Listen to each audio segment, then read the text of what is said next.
आणि आता घेणार आहोत दिवसभरातील महत्त्वाच्या बातम्यांचा वेगवान आढावा। मराठवाड्यातील जायकवाडी धरणामध्ये 94.50% पाणीसाठा, तर मानार धरण 100% भरलं। पाणीसाठा वाढल्यामुळे मराठवाड्याला मोठा दिलासा। चाळीसगावचे मन्याड धरण 48% भरलं। चाळीसगाव तालुक्यातील 22 पेक्षा अधिक गावांना धरणामधून सिंचनाचा तसंच पिण्याच्या पाण्याचा पुरवठा।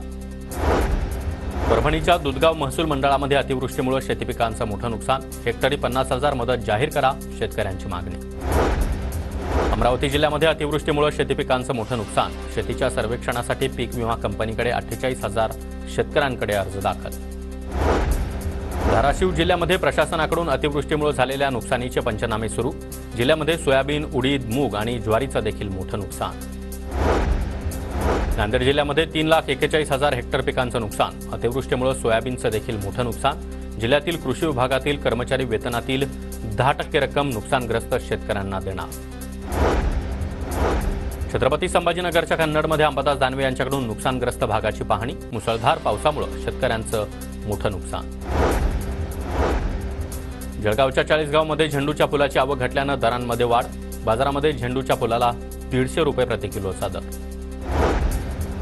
साताऱ्याच्या कास पठारमध्ये विविध प्रजातीची फुलं आता उमलली आहेत। यंदाच्या हंगामासाठी पर्यटकांची ओढही पाहायला मिळते।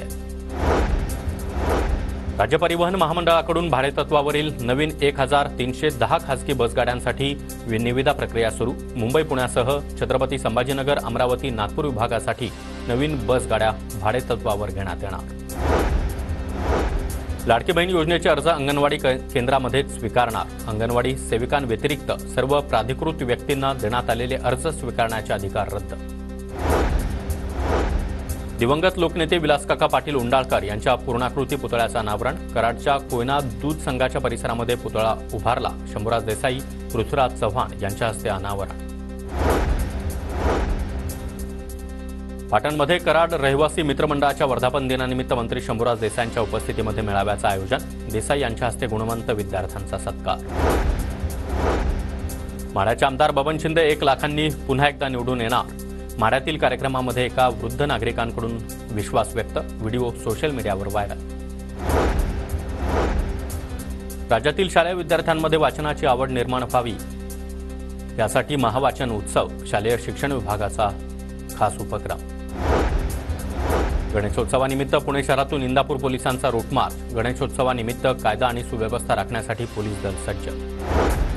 खासदार गोवाल पाडवी यांच्याकडून नंदुरबार शहरातून जाणाऱ्या बायपास रस्त्याची पाहणी। राष्ट्रीय महामार्ग प्राधिकरण आणि परिवहन विभागाच्या अधिकाऱ्यांसोबत पाहणी। वाशिम शहर वाहतूक पोलिसांची 404 वाहनांवर कारवाई। 2,79,800 रुपयांचा दंड वसूल। नियम मोडणाऱ्या वाहन चालकांवर कारवाई।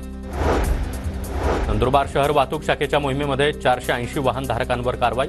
1,31,200 रुपयांचा दंड वसूल। नंदुरबारच्या शहादा शहरामध्ये देखील पोलिसांकडून पथसंचलन। कायदा सुव्यवस्थेसाठी पोलिसांचा रूट मार्च। चाळीसगाव कृषी उत्पन्न बाजार समितीमध्ये वसंतराव नाईकांचा पूर्णाकृती पुतळा बसवण्याची मागणी। मागण्या मान्य झाल्या नाहीत तर बंजारा समाजाचा आंदोलनाचा इशारा। नंदुरबारच्या विसरवाडी गावामध्ये खड्ड्यांचं साम्राज्य। खड्डे दुरुस्ती करण्यासाठी संबंधित विभागाचं मात्र दुर्लक्ष। धाराशिव तुळजापूर रेल्वे मार्गाच्या कामाला आजपासून सुरुवात। आमदार राणा जगजितसिंह पाटील यांच्या हस्ते भूमिपूजन। गणेशोत्सवाच्या निमित्तानं मुंबई शहरामध्ये मुंबई पोलिसांचा मोठा फौजफाटा। 32 पोलीस उपायुक्त, 45 सहाय्यक पोलीस आयुक्त, 2,435 पोलीस अधिकारी आणि 12,420 पोलीस अंमलदार बंदोबस्तासाठी तैनात असणार। बदलापूर इथल्या लैंगिक अत्याचाराच्या घटनेच्या पार्श्वभूमीवर उच्च न्यायालयाकडून 7 सदस्यीय समितीची स्थापना। 29 ऑक्टोबरपर्यंत शाळकरी मुलांच्या सुरक्षेच्या उपायांची शिफारस करणारा अहवाल सादर करण्याचे आदेश।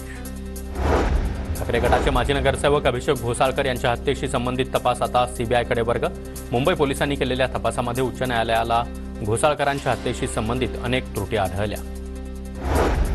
धारावी पुनर्विकास प्रकल्पाचं लवकरच भूमिपूजन होण्याची शक्यता। DRPPL कडून भूमिपूजनाच्या हालचाली सुरू।